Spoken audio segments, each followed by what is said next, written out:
पंचायत में सोमवार देर रात आग लगने से एक दुकान और एक पशु औषधालय जलकर राख हो गया। स्थानीय लोगों और फायर ब्रिगेड की मदद से आग पर काबू किया गया। वहीं पंचायत ने प्रशासन और सरकार से मदद की गुहार लगाई है। नूरपुर उपमंडल के लदौरी पंचायत में सोमवार देर रात आग लगने से एक दुकान और एक पशु औषधालय जलकर राख हो गया। लदौरी के उप प्रधान मंजीत सिंह ने बताया कि जब रात को अपने घर वापस जा रहे थे तब उन्होंने 2 दुकानों में आग लगी देखी। इस बात की सूचना उन्होंने ग्रामीणों को दी, जिस पर गांव के लोगों ने मिलकर आग बुझाने की कोशिश शुरू कर दी। वहीं इस बात की सूचना फायर ब्रिगेड को भी दी गई। मौके पर पहुंची फायर ब्रिगेड की टीम और ग्रामीणों ने कड़ी मशक्कत के बाद आग पर काबू पाया। वहीं पंचायत प्रधान पार्वती देवी ने बताया कि इस मामले में एक हलवाई की दुकान और एक पशु औषधालय भी था जो आग की चपेट में आ गया है।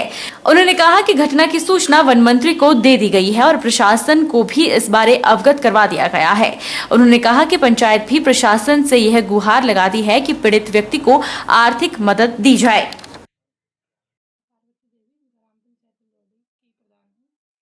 हमारी पंचायत में 2 दुकानें थी, जिसमें रोशन कुमार हलवाई की दुकान करते थे और एक पशु औषधालय था।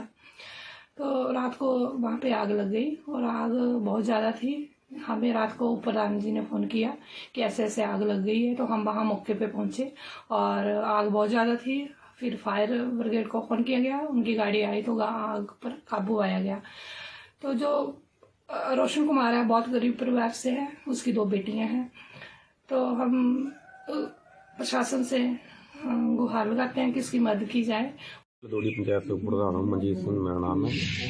हम जब रात को कम से 10:30 पौने 11 बजे का टाइम था, हम नूरपुर से आ रहे थे, हम यहाँ से निकले थे, देखा पूरा बिल्डिंग में आग लगी और उसके बाद मैंने आस पास के पब्लिक को उठा के रात को आग बुझाई और फायर ब्रिगेड वालों को खोल दिया। आधे घंटे बाद वो आए, फिर वो बच्ची कुछ आग उन्होंने बुझाई। मतलब ये हमारे दोनों पंचायत की बिल्डिंग है और ये एक दुकान है चलिए, इसमें सारा कम से कम मेरे साथ 1 लाख रुपये का नुकसान हुआ अंदर विद बिल्डिंग। और दूसरी तरफ अपना है पशुपालन, ये पंचायत की बिल्डिंग है, हमने किराए पर आके इनको दी हुई है। आपको कैसे पता लगा इस आग के? ये ऊपर प्रधान ने मुझे फ़ोन करा था कि अभी आग लगी, आप भी फ़ोन पर ना उसी से हम बात करेंगे। अब जाए रात हो गया सब। भूमि अधिग्रहण मंच के अध्यक्ष BR कौंडल ने प्रदेश सरकार को चेतावनी दे डाली है। मंडी में आयोजित पत्रकार वार्ता के दौरान उन्होंने कहा कि सरकार ने चुनावों से पहले फैक्टर 1 अधिसूचना रद्द नहीं की और अधिनियम 2013 के तहत अधिकार नहीं दिए गए, तो आने वाले चुनावों में भूमि अधिग्रहण प्रभावित मंच सरकार का पूरे प्रदेश में विरोध करेगा। भूमि अधिग्रहण मंच के अध्यक्ष BR कौंडल के द्वारा मंडी में प्रेस वार्ता का आयोजन किया गया। प्रेस वार्ता के दौरान उन्होंने कहा कि प्रदेश सरकार के द्वारा BBMB के साथ समझौता किया गया था, जिसके तहत बल्ह क्षेत्र के ख्यूरी में बिजली उत्पादन के लिए मिनी पावर हाउस बनाने का प्रोविजन है। लेकिन 4 साल बीत जाने के बाद भी इस मिनी पावर प्रोजेक्ट का निर्माण कार्य शुरू नहीं हो पाया है। मंच की सरकार से मांग है कि इस मिनी पावर हाउस का निर्माण जल्द से जल्द किया जाए। BR कौंडल ने कहा कि प्रधानमंत्री नरेंद्र मोदी के दौरे से उन्हें आशा थी कि PM मोदी रैली के दौरान भूमि प्रभावितों व किसानों के लिए कोई घोषणा करेंगे, लेकिन उनसे भी उन्हें निराशा हुई है। उन्होंने सरकार को चेताया कि यदि सरकार ने चुनावों से पहले फैक्टर 1 की अधिसूचना रद्द नहीं की और अधिनियम 2013 के तहत अधिकार नहीं दिए, तो आने वाले चुनावों में भूमि अधिग्रहण प्रभावित मंच सरकार का पूरे प्रदेश में विरोध करेगा। BBMB के साथ जब एक समझौता हुआ था हिमाचल प्रदेश सरकार का, तो उसमें ख्यूरी में एक मिनी पावर हाउस बनाने का उसमें प्रोविज़न डाला गया है। जब सरकार आई थी तो एक बहुत बड़ी खबर आप लोगों ने छापी थी सरकार के बयान के आधार पर कि इस बिजली हाउस का जो वहाँ पर पावर हाउस बनना है उसका काम शीघ्र जारी किया जाएगा। लेकिन 4 साल हो गए हैं, ख्यूरी में अभी तक एक पत्थर भी उसका नहीं लगा है, ना तो कोई उसकी आवाज़ अब आ रही है। हमारी ये भी डिमांड है कि ख्यूरी में ये पावर हाउस जो है जल्दी लगाया जाए। हमारी BBMB ने हमारे हर क्षेत्र में हिमाचल प्रदेश को एक्सप्लॉइट किया है।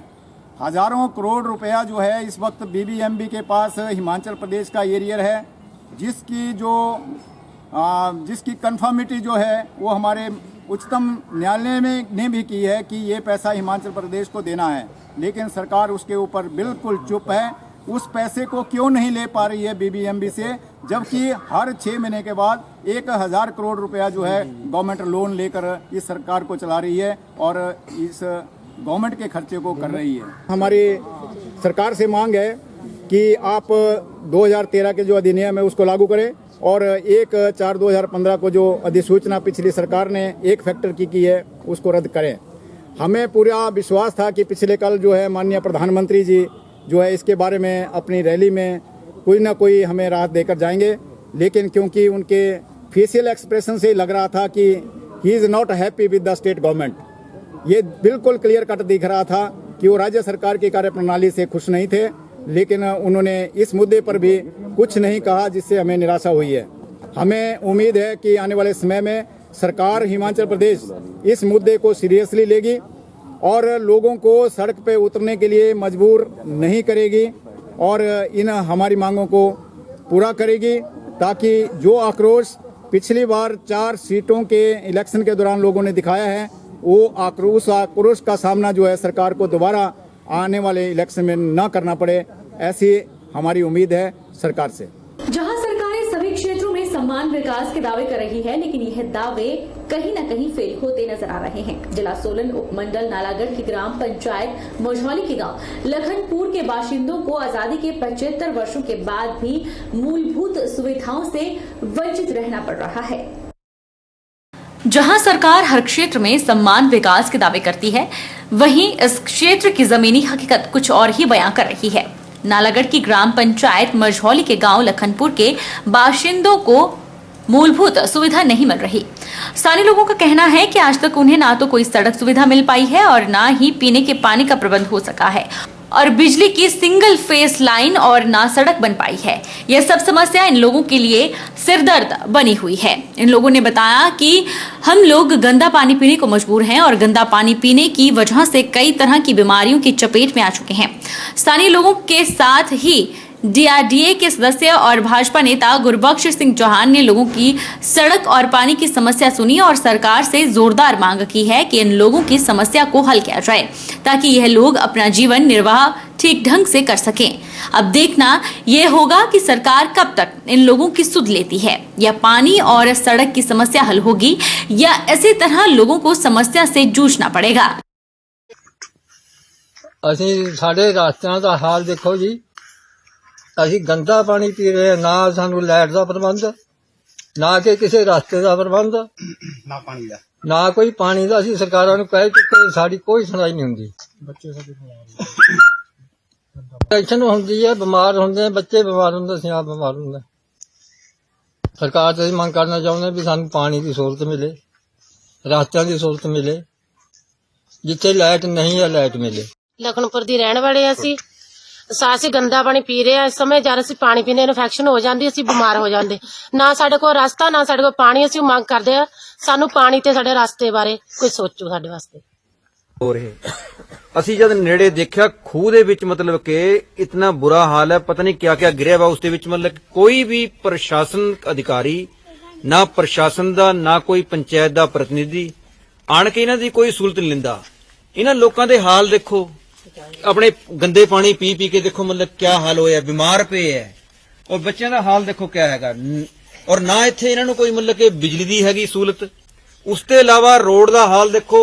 ਪਿੱਛੇ ਇਹਨਾਂ ਦੇ ਹੁਣ ਮਤਲਬ ਕਿ ਕੁਝ 4-5 ਦਿਨ ਪਹਿਲਾਂ ਦੀ ਗੱਲ ਹੈ, ਇੱਕ ਬਿਮਾਰ ਹੋਏ, ਮਤਲਬ ਉਹਨਾਂ ਨੂੰ ਚੱਕ ਕੇ ਇਹ ਮੰਜੇ ਪਰ ਲੈ ਕੇ ਤਾਂ ਗਏ ਹੈਗੇ ਆ। ਮਤਲਬ ਕਿ ਇੱਥੇ ਨਾ ਕੋਈ ਰਸਤੇ ਦੀ ਸਹੂਲਤ ਹੈਗੀ ਹੈ ਤੇ 3-3 4-4 ਕਿਲੋਮੀਟਰ ਇਹ ਚੱਕ ਕੇ ਲੈ ਕੇ ਜਾਂਦੇ ਹੈਗੇ ਆ। ਔਰ ਬੱਚਿਆਂ ਨੂੰ ਦੇਖੋ ਸਕੂਲ ਐਜੂਕੇਸ਼ਨ ਦੇ ਬਾਰੇ ਮਤਲਬ ਕੇਂਦਰ ਸਰਕਾਰ ਦੀਆਂ ਨੀਤੀਆਂ ਹੈਗੀਆਂ ਕਿ ਸਾਖਰਤਾ ਦਰ ਜਿਹੜੀ ਹੈਗੀ ਹੈ, ਐਜੂਕੇਸ਼ਨ ਮਤਲਬ ਬੱਚਿਆਂ ਨੂੰ ਬਹੁਤ ਜ਼ਰੂਰੀ ਹੈਗੀ ਹੈ।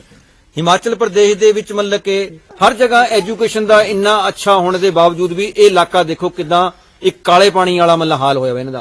नालागढ़ पुलिस ने धमोटा के पास आर्म्स एक्ट में 2 युवकों को गिरफ्तार किया है। युवकों की कार में से एक बिना लाइसेंसी पिस्टल और 5 जिंदा कारतूस भी पुलिस ने बरामद किए हैं। युवाओं को 31 दिसंबर तक पुलिस रिमांड पे लिया गया है। वहीं पुलिस मामला दर्ज कर जांच में जुटी हुई है। नालागढ़ पुलिस ने धबोटा के पास आर्म्स एक्ट में 2 युवकों को गिरफ्तार किया है। जब एएसआई चौकी प्रभारी धबोटा विजयपाल अपनी टीम के साथ गश्त पर थे तो इसी दौरान एक गाड़ी को रोका गया। गाड़ी में 2 युवक सवार थे और जब गाड़ी की तलाशी ली गई तो उसमें से एक बिना लाइसेंसी पिस्टल और 5 जिंदा कारतूस बरामद किए गए।